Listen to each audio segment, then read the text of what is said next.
नमस्ते सबैजनालाई। आज फेरि एउटा नयाँ भिडियोको साथमा हजुरहरूको सामु आएको छु। आज चाहिँ हामीले घरमै पोटेटो चिप्स बनाउँदै छौं। मैले चाहिँ 4वटा पोटेटो लिएको छु। हजुरहरूलाई कति क्वान्टिटीको चाहिन्छ त्यही अनुसारले लिनु होला। आलुलाई राम्रोसँग धोइसकेपछि त्यसलाई पिल गर्नु होला। पोटेटो पिल गर्दाखेरि निक्लिएको स्किनबाट चाहिँ हामीले अर्को नयाँ डिश पनि बनाउन सक्छौं। यसको रेसिपी चाहियो भने हामीलाई कमेन्ट गर्नु होला। ल अलमोस्ट हाम्रो पोटेटो पिल पनि भइसकेको छ। अब यो पोटेटोलाई स्लाइस गर्नुपर्ने हुन्छ। स्लाइस गर्नको लागि चाहिँ मैले यस्तो ग्रेटर लिएको छु। तपाईहरुले सक्नुहुन्छ भने नाइफले स्लाइस गर्न पनि सक्नुहुन्छ, तर नाइफले अलि मोटो हुनुभएको कारणले गर्दाखेरि योबाट चाहिँ राम्रो हुन्छ। त्यसैबाट स्लाइस गर्नु होला। पोटेटोको साइज अनुसार सानो पोटेटो छ भने चाहिँ माथिबाट गर्नु होला, ठुलो छ भने चाहिँ तलबाट गर्नु होला। मैले चाहिँ तलबाट गरेको छु। हाम्रो पोटेटो स्लाइस पनि रेडी भएको छ। अब यसलाई यसको स्टेज जानी गरेर एकदम मज्जासँग पखाल्नु पर्छ।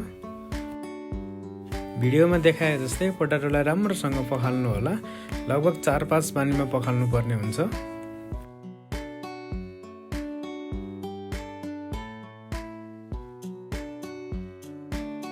पोटेटोलाई राम्रोसँग पखालेर रेडी गरिसकेका छौं। अब यसलाई ड्राई गर्नुपर्छ। ड्राई गर्नको लागि चाहिँ हामीसँग 3-4 वटा अप्सनहरु हुन्छ, जस्तो घाममा सुकाउने, फ्रिजमा राख्ने, नभए चाहिँ सुक्खा टालोले छोपेर राख्दिने।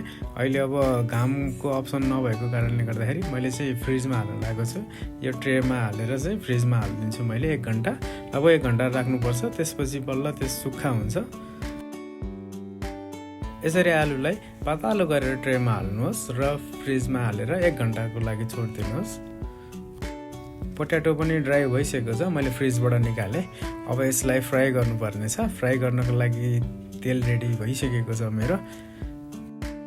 आलुलाई बिस्तारै तेलमा हाल्नुहोस् ताकि उछिटेर आफूलाई नलागोस्।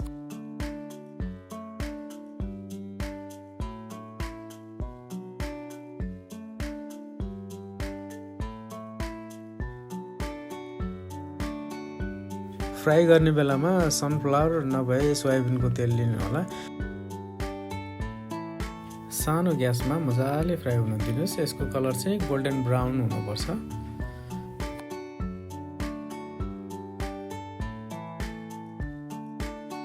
लगभग हाम्रो पोटेटो फ्राई हुन लागिसकेको छ। अब हामी निकाल्ने तर्फतिर लाग्दै छौं। यसरी गोल्डन ब्राउन कलर आइसकेपछि निकाल्नु पर्नेछ। यसलाई धेरै फ्राई गर्दाखेरि कालो हुन्छ र यसको टेस्ट पनि आउँदैन। त्यही भएर यतिको कलरमा निकाल्नु होला।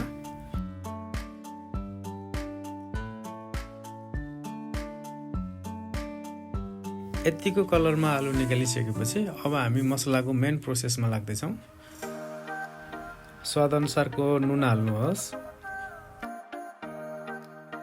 थोरै जिराको धुलो,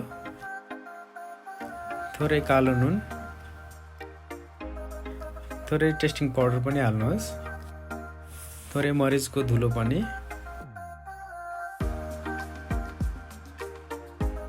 फ्लेभरको लागि टिमुर पनि हाल्नुहोस्,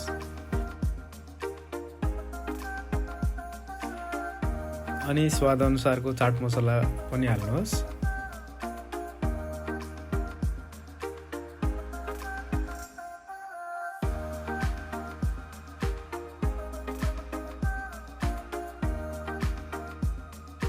त्यसपछि यसलाई राम्रोसँग मिक्स गर्नु होला।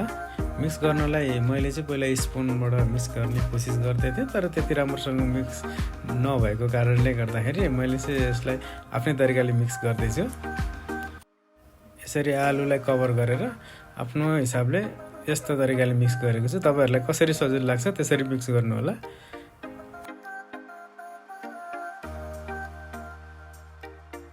हेर्नुस् त यसको कलर कस्तो राम्रो आएको छ। देख्दै खाउँ जस्तो यम्मी भएको छ। क्रन्ची पनि एकदम क्रन्ची भएको छ।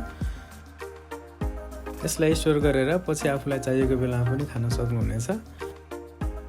कस्तो लाग्यो त भिडियो हजुरहरूलाई? हजुरहरूले नि यस्तै मिठो चिप्स खान मन लागेको छ भने step by step recipe follow गर्नु होला।